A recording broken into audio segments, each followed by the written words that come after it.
Hi everybody, Ian Bremmer here. I wanted to talk to you for a couple of minutes about the staggering news that's come out over the last 24 hours from President Putin on the Russian war in Ukraine. He gave a big speech announcing, among other things, referenda for annexation of Ukrainian territory into Russia, a mobilization of Russian civilians to fight in the Ukrainian war, and threatening even nuclear strikes against those that decide to come attack Russian territory. I want to take all of this in order, talk about what it means for you briefly. First of all, very important point, that Putin has been trying to avoid taking these measures for months now. Remember, it's a special military operation according to Putin. It's not a war. You can get up to 15 years in prison in Russia if you call it a war. He's not been performing well on the ground militarily. They sent in 190,000 troops to begin with back in February. They tried to take Kyiv. They failed. They tried to overthrow Zelensky. They failed. They lost a lot of territory. They then narrowed the scope of military operations to the land bridge from Russia into Crimea and also the extended Donbas. But they've had major counteroffensives from a Ukraine that has fought courageously and has been strongly supported by the United States and all of NATO. And as a consequence, finally, Putin said, okay, he's bitten the bullet, and he has indeed ordered this mobilization.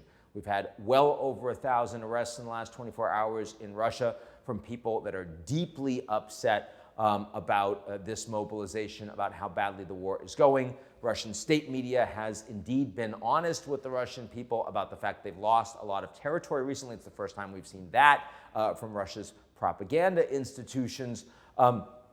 And of course, the international community is angry. And here we're not just talking about the United States and Russia's committed adversaries, but even countries like India and China and Kazakhstan, who really think this war is horrible, not just for Russia, but for the global order, for energy prices, for food prices, for knock-on relations for those that are friendly with Russia. Publicly last week, they were, very cautious in trying to tell Putin that things are not going well and they really would like to see an end to the war. Privately, they've been much more direct. I've met with delegations from Kazakhstan and India just over the last couple of days, including the president of Kazakhstan, and absolutely the private messages that have been delivered to Putin have been much more sharp than the ones that you've seen on television. So look, he is increasingly isolated. He's increasingly a rogue on the global stage. But in response to all of that pushback, both from enemies and from friends, the response from Putin has been, no, I'm escalating, I'm doubling down.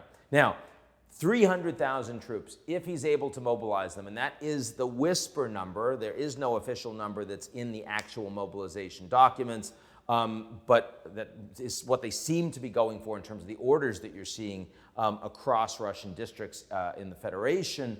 300,000 is a lot more than the 190,000 they initially started the war with, and it would be roughly a trebling of the Russian troops that are presently fighting on the ground, given the deaths and the casualties that they have faced. It also prevents, it's a stop-loss order, so you no longer, even if your conscription period is done, your contract is out, until this war is over, with this new special mobilization, you are not allowed to leave. So clearly anger there, but also what that means with a narrower focus of military engagement is that in the course of 3 to 4 months, when those troops start showing up after they've been trained, after they've been mobilized in force, the ability of the Ukrainians to continue to fight effectively, at least in the Donbas, will be significantly challenged. So Putin clearly wants to show that he can win with that territory, with the goals of his second phase, as he calls it, of the special mobilization.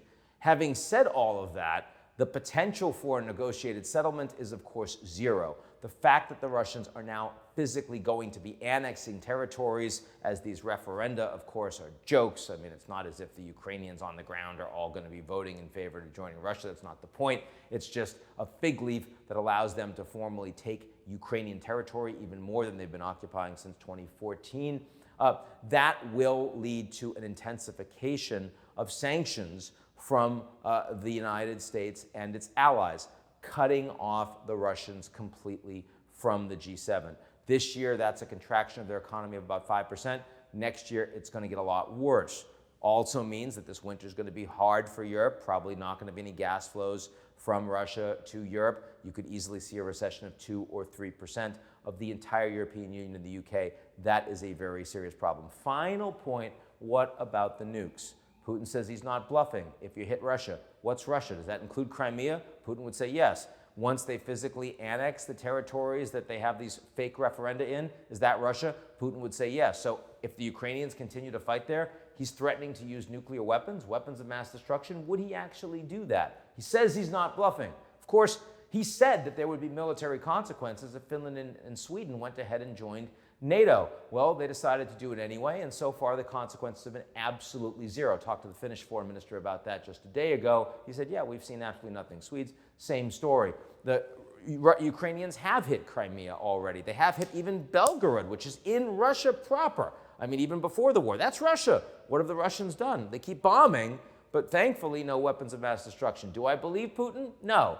Do I think this is a serious problem in creating Russia as a rogue state on the global stage? Absolutely. This war is getting worse, principally, of course, for the Russians and what's going to happen to their territory over the long term. And as that occurs, the danger for Russia and the world is growing. That's it for me. I'll talk to you all real soon.